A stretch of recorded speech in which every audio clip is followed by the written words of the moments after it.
You're listening to the Options Insider Radio Network, the home of the Options Podcast. For more quality options programs, visit theoptionsinsider.com or search for Options Insider Radio Network in your podcast provider of choice. Listeners can also access all of our programming through our mobile app available on the iTunes and Google Play stores. Select programs are also available via live stream at mixlr.com/options-insider. That's mixlr.com/options-insider. Don't forget to follow along with your favorite programs and submit your own questions for the hosts at twitter.com/options, stocktwits.com/options, facebook.com/theoptionsinsider, or via questions at theoptionsinsider.com.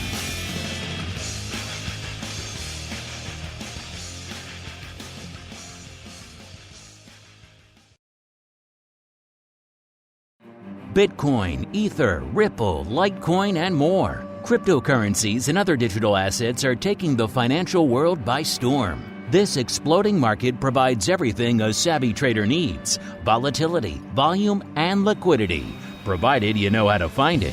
That's where we come in. Welcome to the Crypto Rundown.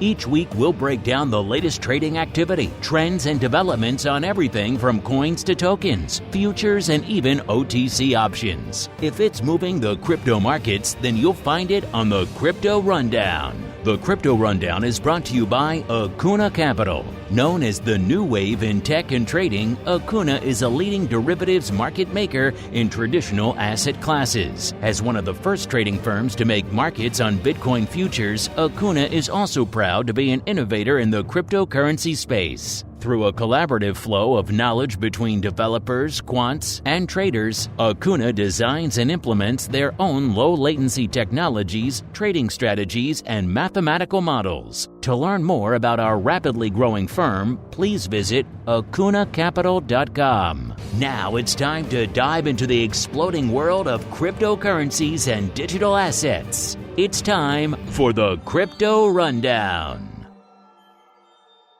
All right, everybody. That music means it is time once again for the Crypto Rundown, the program here on the Options Insider Radio Network, where we look a little bit beyond our traditional stomping grounds of your VIX and your Apple and Tesla and SPY options and see what's going on out there in the world of crypto. Going to talk, of course, the big ones, the Bitcoins and your ETHs, also the volatility, the volume, the SKEW, the big unusual options activity, and a whole bunch more. My name is Mark Longo from theoptionsinsider.com, as well as, of course, from the aforementioned network. Glad so many of you can join us here.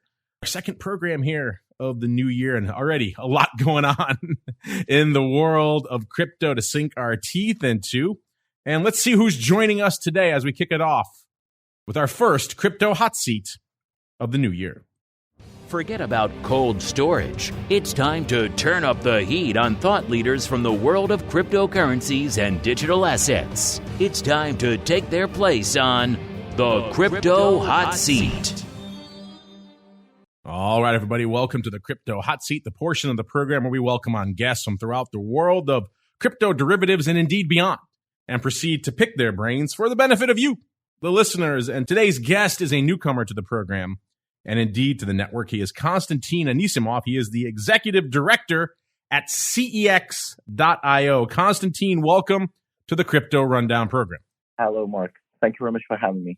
And Konstantin, as we are wont to do with all of our first-timers here on the network, why don't you give us an overview of your background in the crypto space, as well as what it is you folks do over there at CEX.io. Perfect. Thanks very much, Mark. I'll be happy to.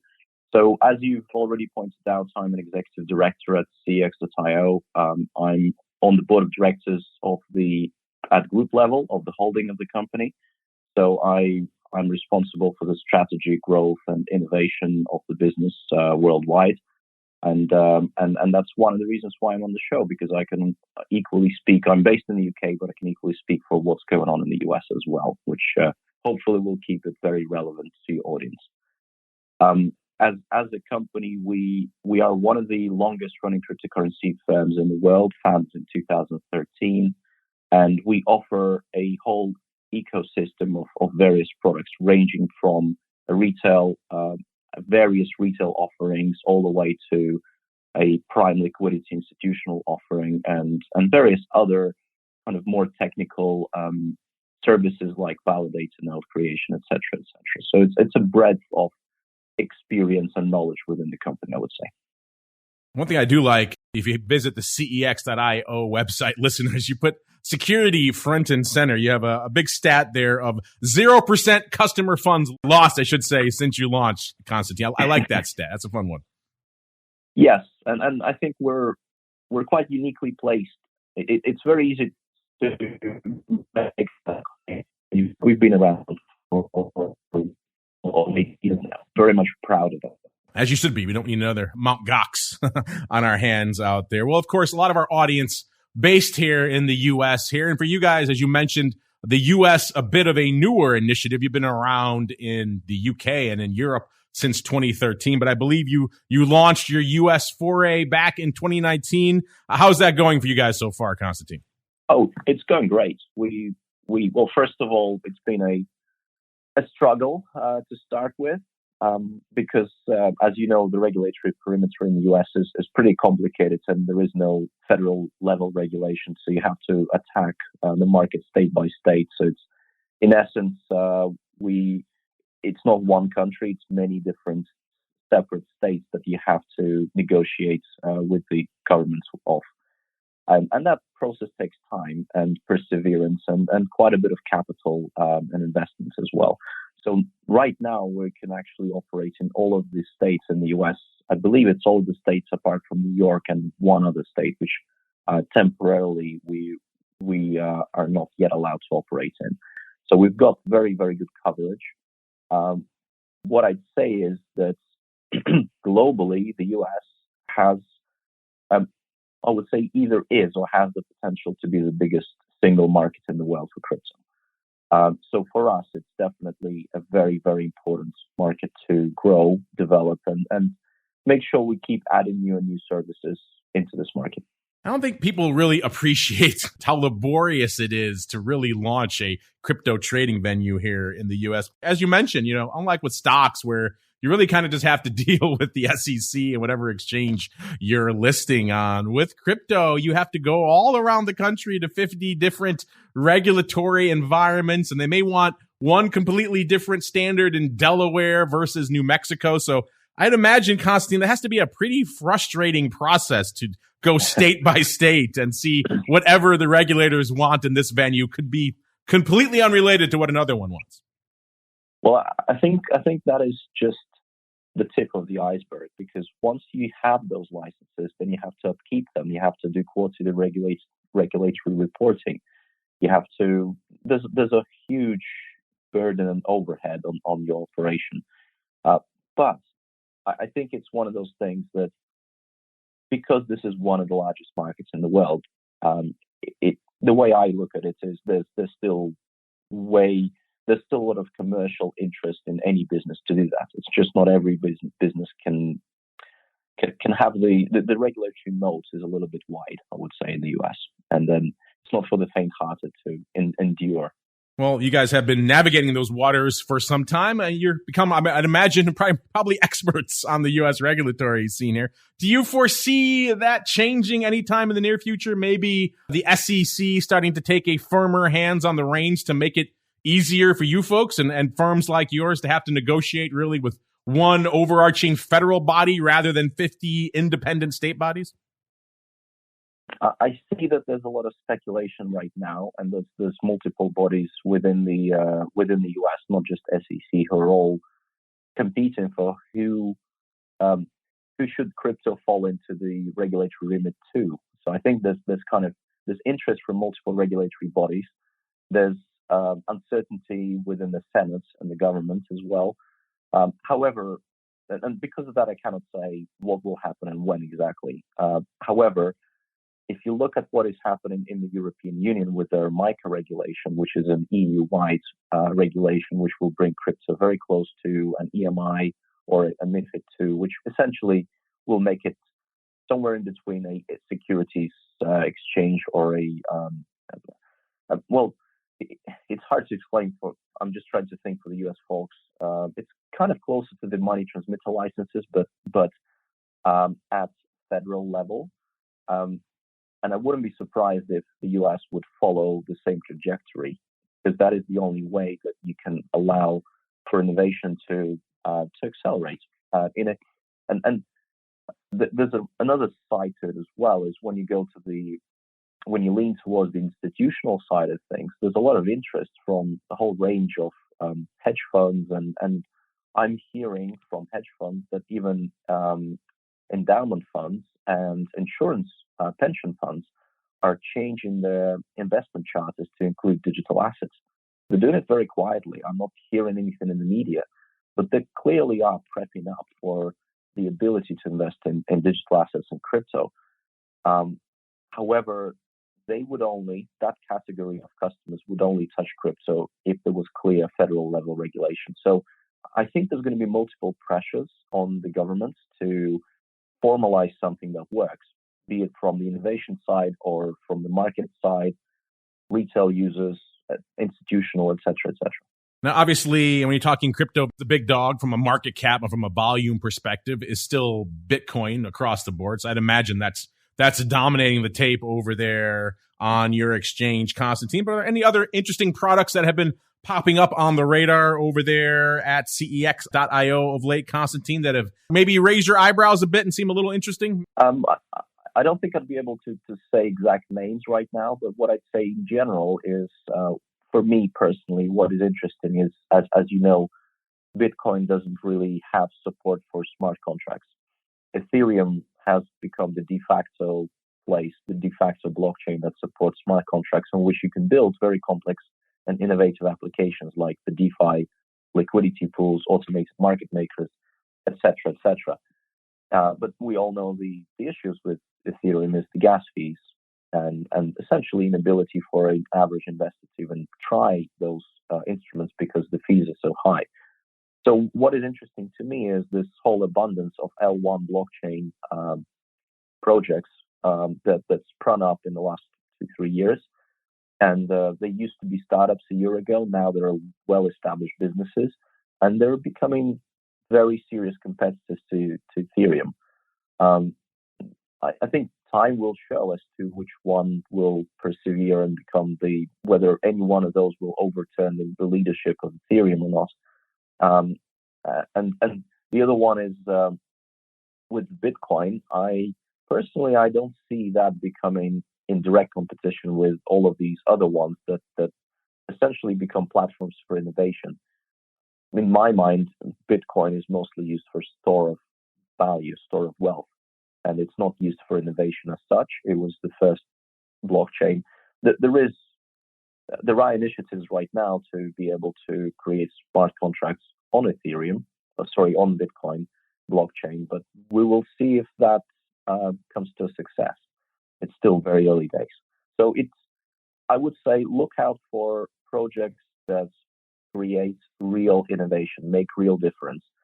And those are always interesting because even if you get the investment wrong, you feel you're part of an interesting, innovative community, and you'll learn a lot from this. So that's my take out, I would say. Of course, as we're recording this, we're in the midst of a bit of a sell-off out there in the broad crypto space, even if they have rebounded a little bit from the lows. Coming into earlier today, we had Bitcoin around the 40,000 level, ETH around 3,000 level. So obviously, yet another near-term sell-off here, Konstantin, in most of the major crypto assets. How has that impacted volume over there at CEX.io recently? I think we're running steady. I'm not seeing a huge spike of volume. I'm not seeing a huge decline of volume either. I would say in general, December has been a pretty quiet month compared to how Decembers can be in crypto.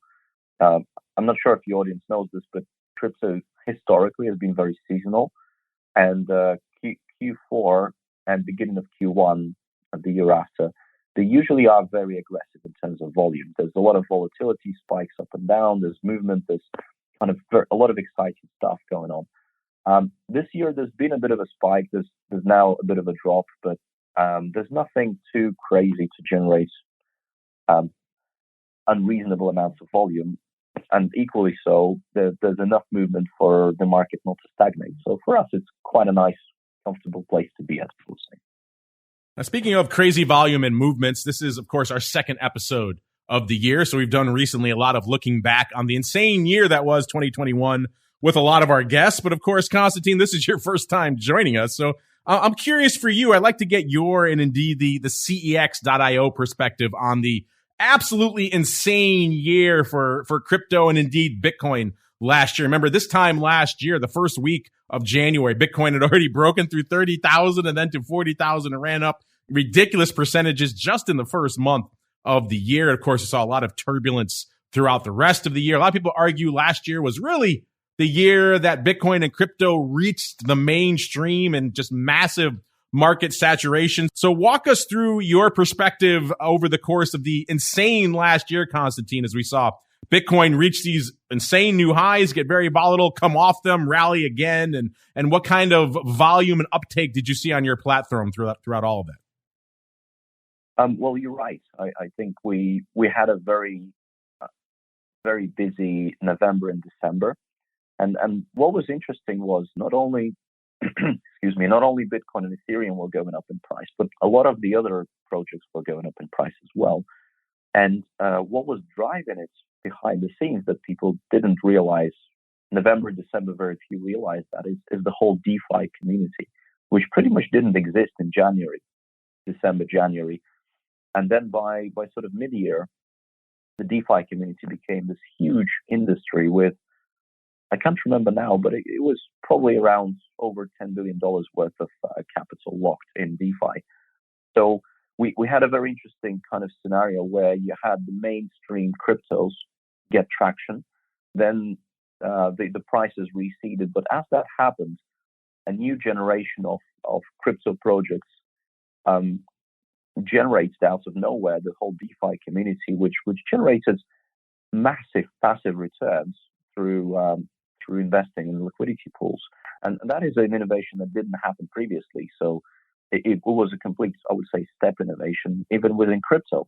And that came kind of, these things have been simmering for a long time, but nobody believed they would accelerate so quickly, so fast, and in such, with such force. So because of that, we had also what normally would be a fairly quiet time around summertime. This year, summertime was actually crazy busy, and May was our record month, where we probably, in that month, I would guess we did something like 15 times the usual volume that we did in terms of trading. So that just shows, and then kind of the majority of trading, the majority of action didn't actually happen on the centralized exchanges. A lot of it happened on decentralized exchanges.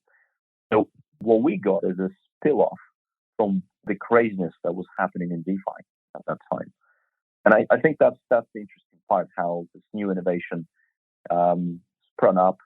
You could somehow mirror it to the ICO boom in 2017 without the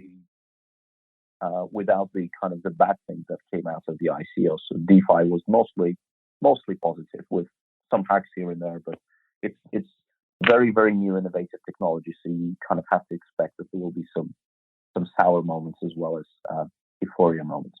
Now, of course, Konstantin, we do like to focus on the derivatives here. It's an interesting, if nascent, part of the growing crypto market out there. I'm curious for you over there at CEX.io. What are your thoughts on this nascent crypto derivative space? Is this an area you've been intrigued by? And there's many different forms, of course. There's perpetuals and futures and indeed options. Has any of this come across your radar over there at CEX.io, Konstantin? Oh, it has multiple times. And we keep talking about launching our ability to trade derivatives on our exchange. That is definitely of interest to us, both for the professional traders and the institutional traders. For the retail, it's a bit challenging because of the volatility, as you may know, especially if you talk about options. I would say ordinary, unsophisticated investors, I would say that, well, even with futures and CFDs, that becomes very, very risky. And your position may get liquidated pretty quickly. So we see this as more of a professional / institutional instrument going forward. And because of that, we believe that we should seek the right the appropriate licensing and regulatory framework to be in place before we start offering those services. And that's probably the main holdup for us right now. I'd say the other reason why we've been cautious is because of the volatility. The derivatives, as I say, some derivatives make sense. Some derivatives are a little bit too expensive and the market is a little bit unready for it. So like with the crypto options, I think personally, that's my opinion, they're not very cost effective yet, or they're not as cost effective as they should be. And for the options to develop into a product that would be more utilized, the volumes in the market needs to grow, the volatility needs to dampen a little bit, and then probably in the next year or so, we should see a big increase in interest in those. One other aspect which I find is quite interesting and often overlooked is the ability to offer securities which are wrapped, or crypto which is wrapped around securities, which would allow essentially access to traditional institutional brokers to crypto portfolios and index funds and ETFs, ETNs, and the whole breadth of things that can come out of that. And I think we will see a lot of innovation with regards to that in the next year. There will be a lot more products offered within the traditional financial space which reflect the pricing in crypto. Well, speaking of innovation and new products, we did see a bit of a watershed event, at least for the U.S. audience here towards the end of last year when we saw the launch of the ProShares BITO ETF. A lot of people were very excited here in the U.S. They were eagerly awaiting the launch of a Bitcoin ETF. This wasn't exactly what I think a lot of them had in mind, an ETF that was based off the big futures over there at CME, but it certainly resonated with a lot of people, and we saw a lot of volume on the underlying. I do believe it was the fastest ETF to 1 billion since I did believe the launch of GLD back in the day. So it had a lot of uptake. The options have been very active as well. Of course, a lot of people are still out there holding out hope for their hotly anticipated spot ETF here in the U.S. I'm curious for you, Konstantin, what were your thoughts on the launch of the BITO ETF and perhaps what we might see in that area of the marketplace coming in the near future? Well, I think what happens is when,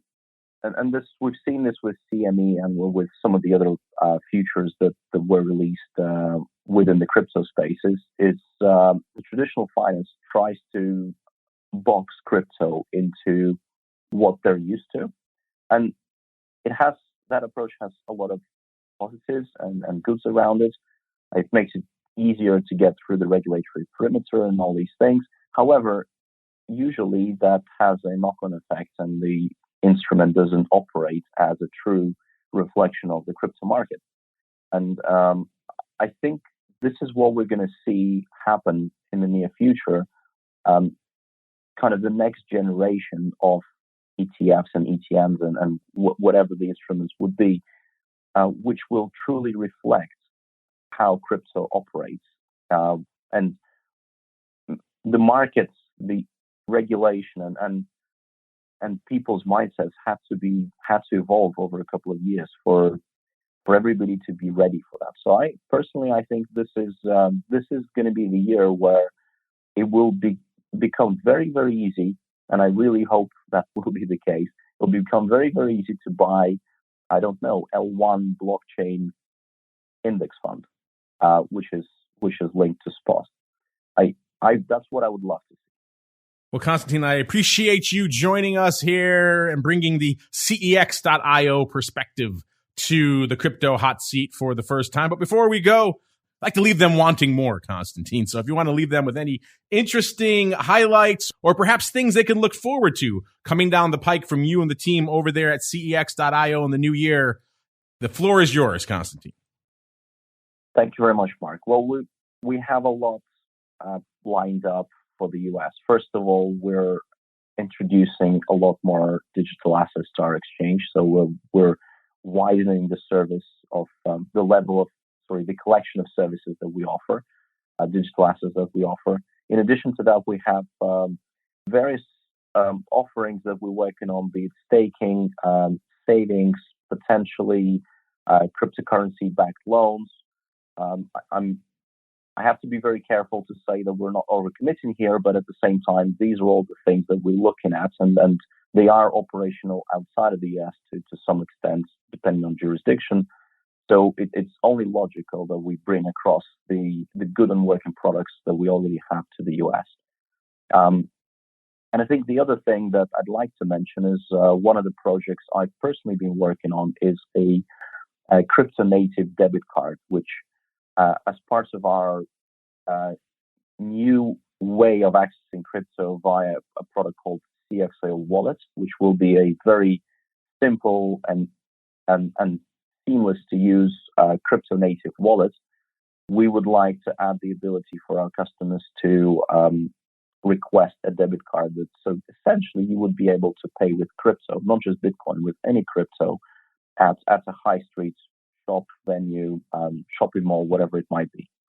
And I think this would be, I'm very much excited about that because this would allow to bring in all of this breadth of services that we have to the real world when you go around to buy a cup of coffee, which is kind of linking the real world and the crypto world in one place.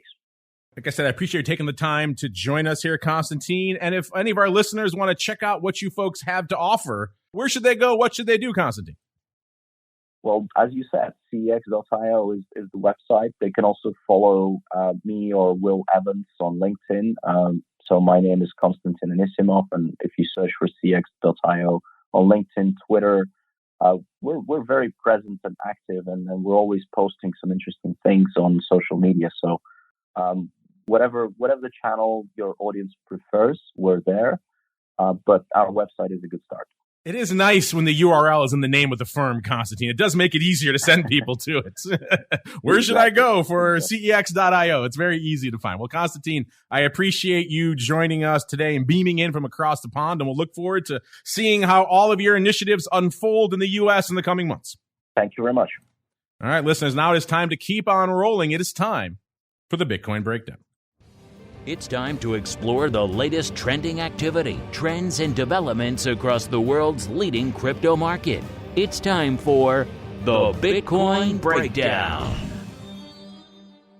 All right, everybody, let's get to it. It is time for the Bitcoin Breakdown. Man, there's a lot to break down out there on the show this week. As I mentioned at the top of the show, we had a little bit of dark side. I guess Uncle Mike, our compatriot over there on the option block, has succeeded in his ventures to talk crypto off the ledge because it has continued to sell off over the course of the last few weeks, even though it seems like it's rebounding off the lows today. We did break, ever so briefly, through the 40,000 level this morning, got down to about a little bit shy of 39,700. Of course, on our last show, Bitcoin was 46,000, almost 46,600.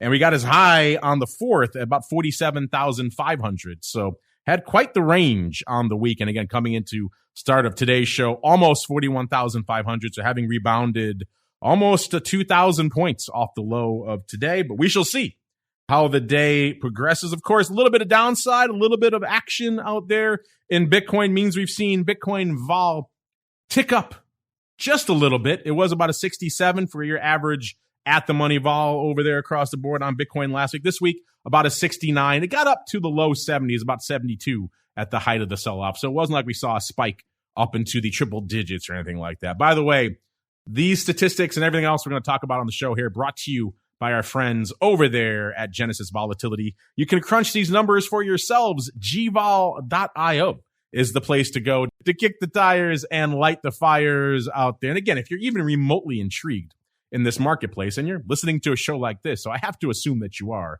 then what are you doing? You got to go to a place like GVol. It's kind of one of the only games in town when it comes to the analytics that a lot of us are used to on traditional options markets that are really harder to find in the world of crypto. Things like SKEW and vol and OI changes and hot strikes and all these other cool stuff that, again, we take for granted in a name like a Tesla or a VIX or a SPY, but a little bit harder to find in the world of Bitcoin and ETH. And again, coming into today's show, we also saw the SKEW ticking a little bit more negative, which again shouldn't surprise anyone out there.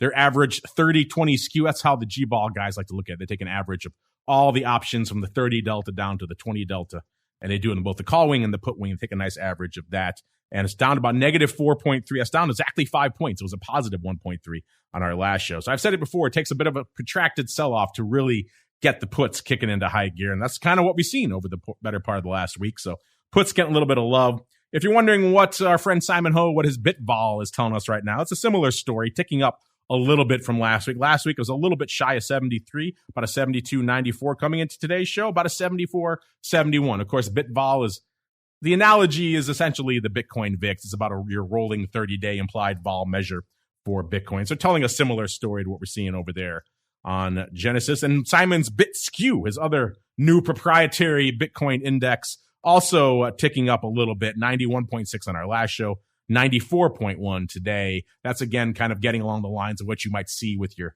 SKEW index with SIBO. As it gets higher, it gets more lofty. That's usually an indicator, a lot more put interest going on out there. Let's see what kind of interest we're seeing in the overall open interest. Remember, as we talked about on last week's show, the end of December was just, it annihilated the open interest on pretty much Bitcoin and ETH. It just took all the open interest across the board. Most of these products lost roughly half of their OI, and they're still struggling to make that back. And we're seeing that right now. The reduced levels gaining a little bit this week. The calls are at about 91,500 contracts open on Deribit.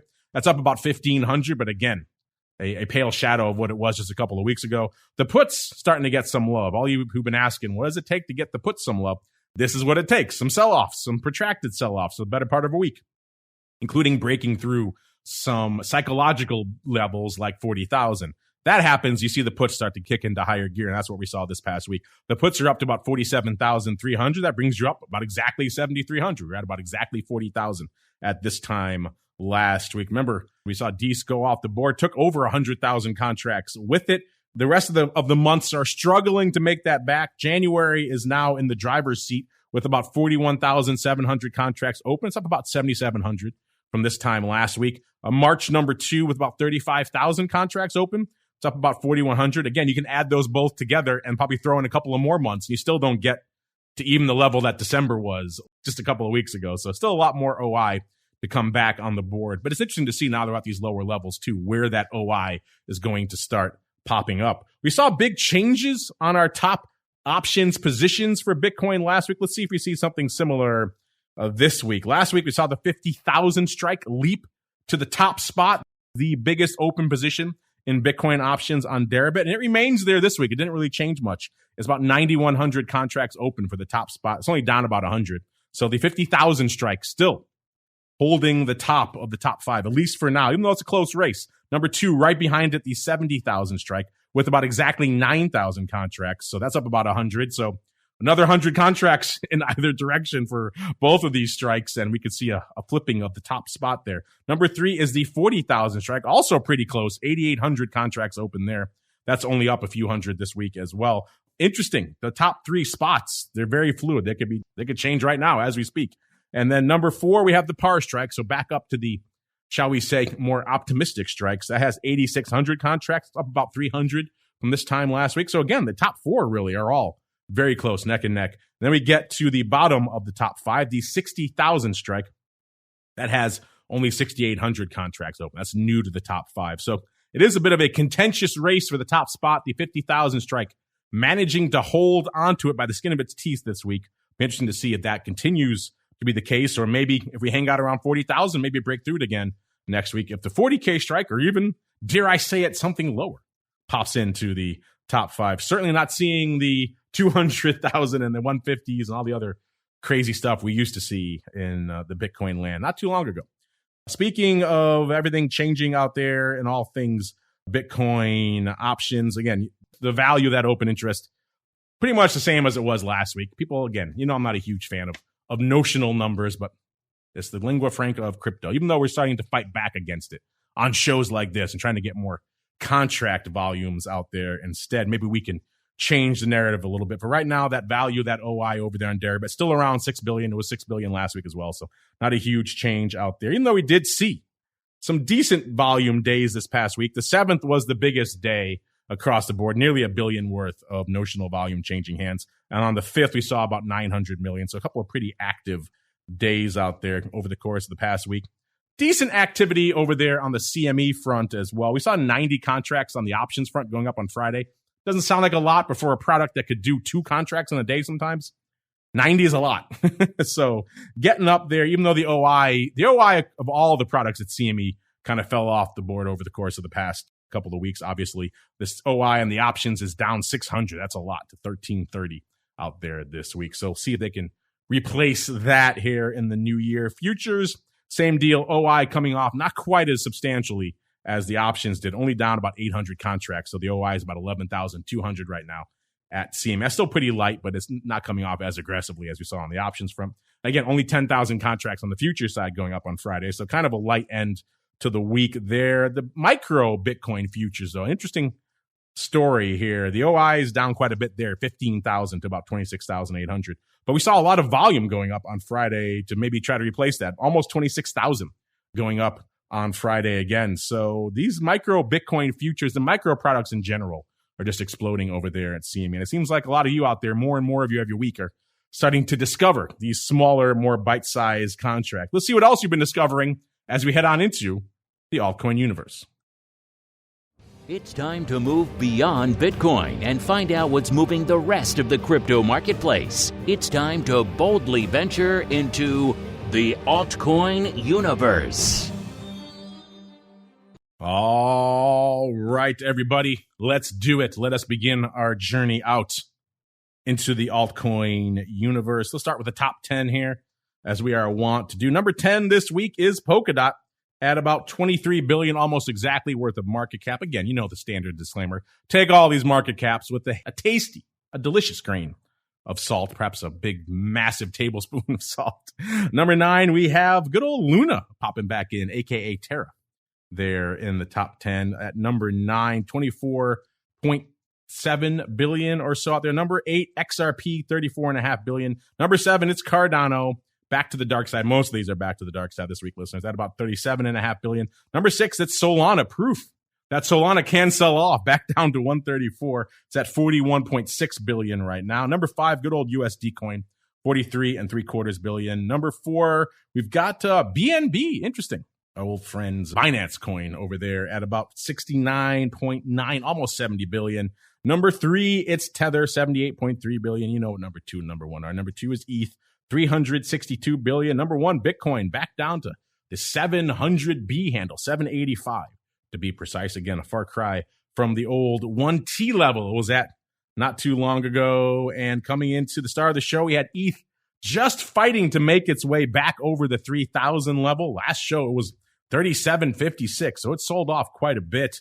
It's down substantially, over 700 handles from our show last week. And in between, just like we saw with Bitcoin breaking the 40,000 level, we saw ETH break the psychologically significant 3,000 level, got down to about 29.30 this morning, actually. So rebounding off those levels, but be interesting to watch. Same story on the vol front as well. We're seeing the vol start to tick up a little bit out there. It was a 75 on our last show this week, about an 82. Again, vol's not exploding, but it is starting to get a little bit frothier. Same story with the SKEW as well. It was about a positive 1.5 on last week's show. This week, negative 6.7. So the SKEW got decidedly more negative in ETH than it did in Bitcoin, which is kind of interesting. Let's get out to the OI now. Again, we saw the same story with ETH that we did with Bitcoin from an options open interest perspective. A whole bunch of the OI fell off a cliff at the end of December, still struggling to make that back. Even though getting a good clip of that back this week, the calls up 150,000 contracts to about 1.15 million on Deribit. The puts up 85,000 contracts to 358,000. The puts needed it because they were dramatically below the calls. Now getting a little bit closer, still not even 2 to 1. The calls are at 1.15 million. The puts only 358,000. Still have a ways to go, but intriguing nonetheless. Let's get on out to the open interest out there. Same deal as with Bitcoin.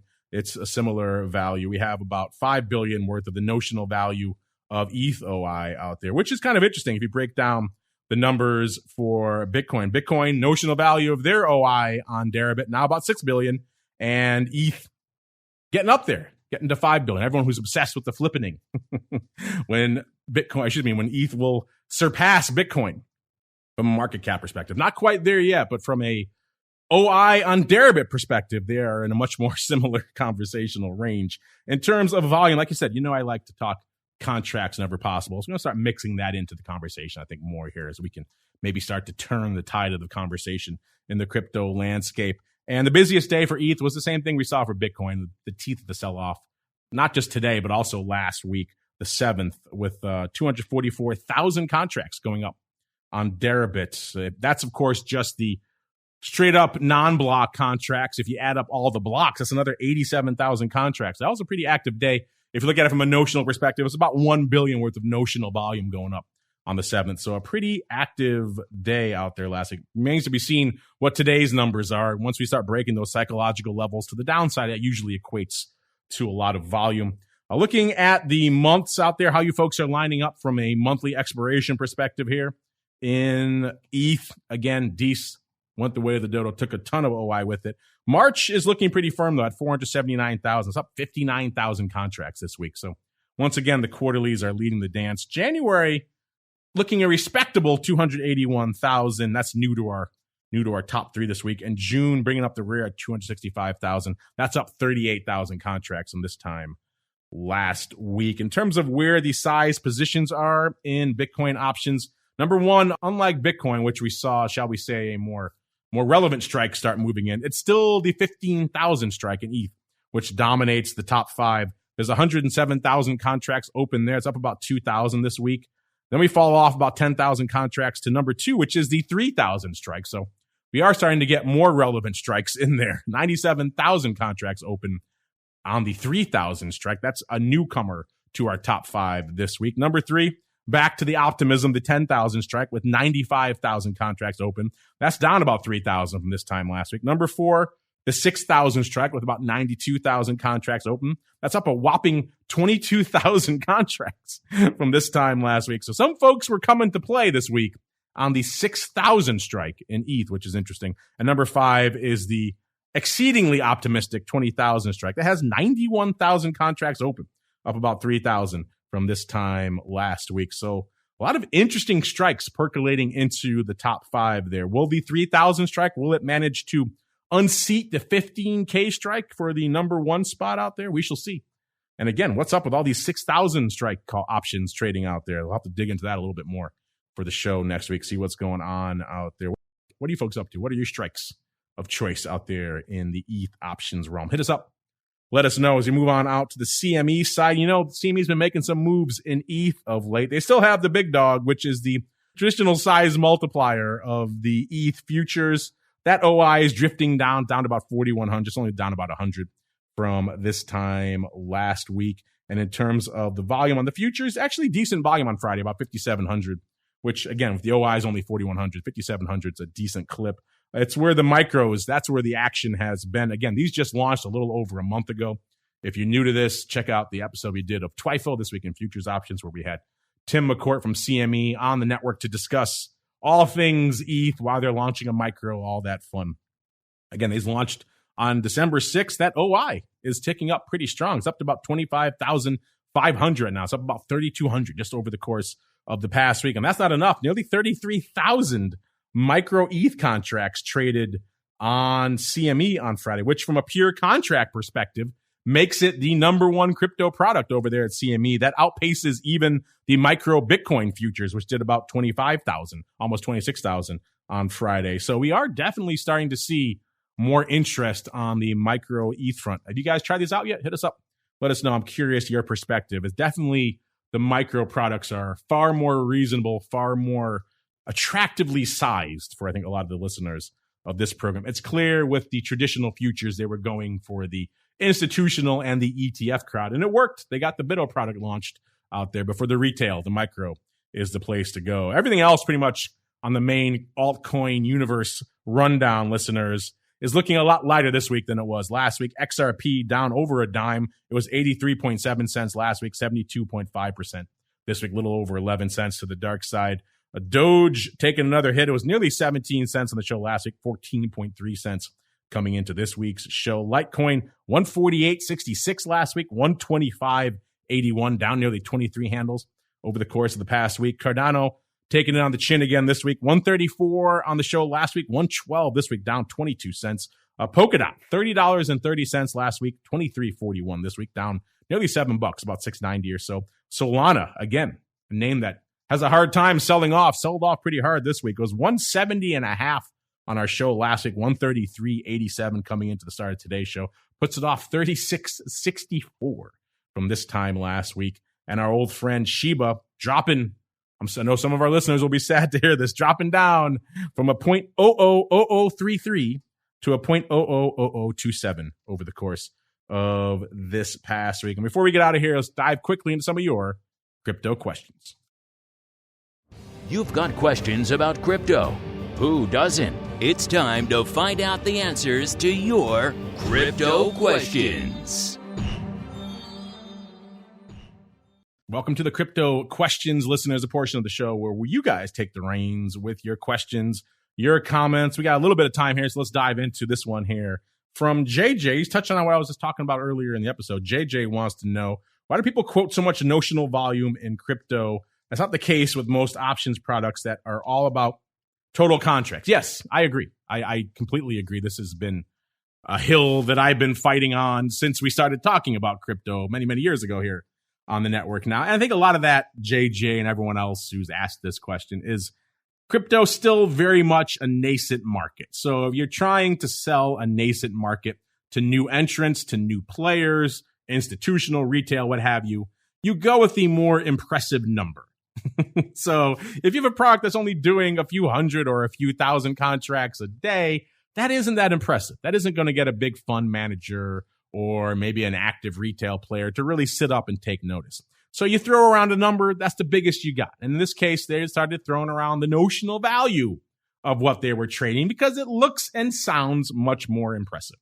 Much more impressive to say 6 billion worth of notional OI versus, maybe a few thousand or 100,000 contracts there instead. So I think that was clearly the impetus behind it in the early days. But now crypto has graduated. Crypto has grown up. It is becoming much more liquid, much more official marketplace. I mean, as we just said with our guest earlier today, crypto very much hit the mainstream. If it didn't happen in 2021, I don't know when it happened out there, because this was last year really was the year that so many people really seemed to sit up and take notice about all things Bitcoin. People pulling me aside at all sorts of different things and events who have no touchstones or real overlay or insight into crypto markets at all, telling me they're buying Bitcoin or whatever the altcoin of choice it was. It's on their radar. So it definitely was an intriguing time from an overall market saturation perspective. So I think the time is nigh, JJ and everyone else who's asking this kind of thing, to start switching to a more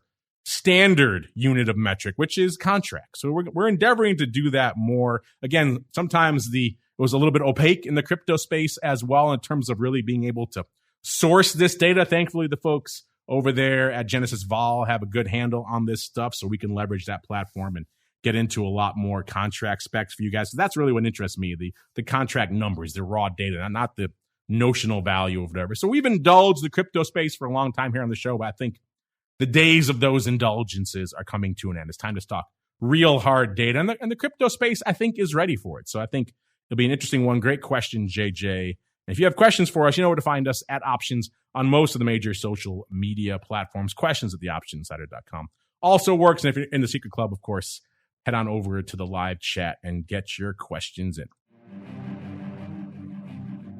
All right, everybody, that music means we've come to the end of another epic foray through the world of all things crypto. I want to thank our guest, Konstantin ANISSIMOV from CEX.io. Again, it's refreshing when the URL is the name of the company. It makes it easy to find.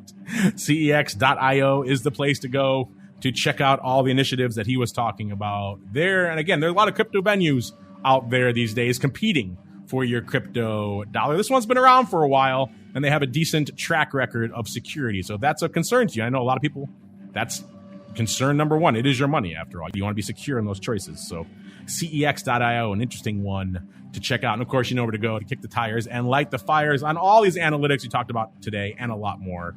GVOL.io is the place to go for all that. We've got to get on out of here, but don't worry, we'll be back again tomorrow for everybody in Secret Club Land with a great pro Q&A. Our old buddy, Mr. Nick Howard, I haven't talked to him in a while. He'll be back in the pro Q&A hot seat. He'll answer all your questions about crypto, anything futures and futures options. He's the guy to talk to, the analytics, the SKEW, the vol, all the changes, the highlights, the lowlights, how you guys should be structuring things, efficacy of strategies, all of these things, and a whole bunch more. If you're in the Secret Club, get those questions in now. Should be a fun one. If not, you know where to go.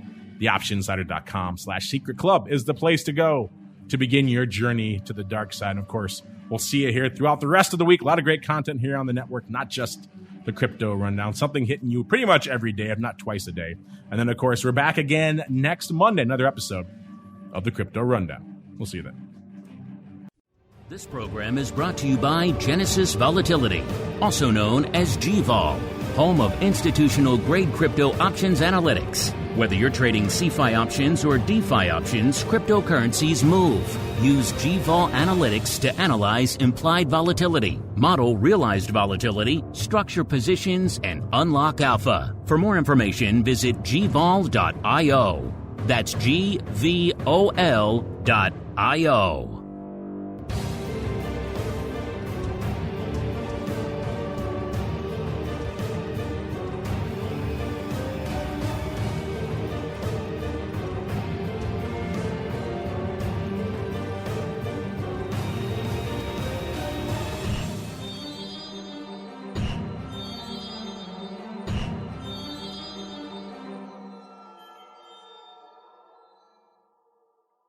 You're listening to the Options Insider Radio Network, the home of the Options Podcast. For more quality options programs, visit theoptionsinsider.com or search for Options Insider Radio Network in your podcast provider of choice. Listeners can also access all of our programming through our mobile app available in the iTunes and Google Play stores. Select programs are also available via live stream at mixlr.com/options-insider.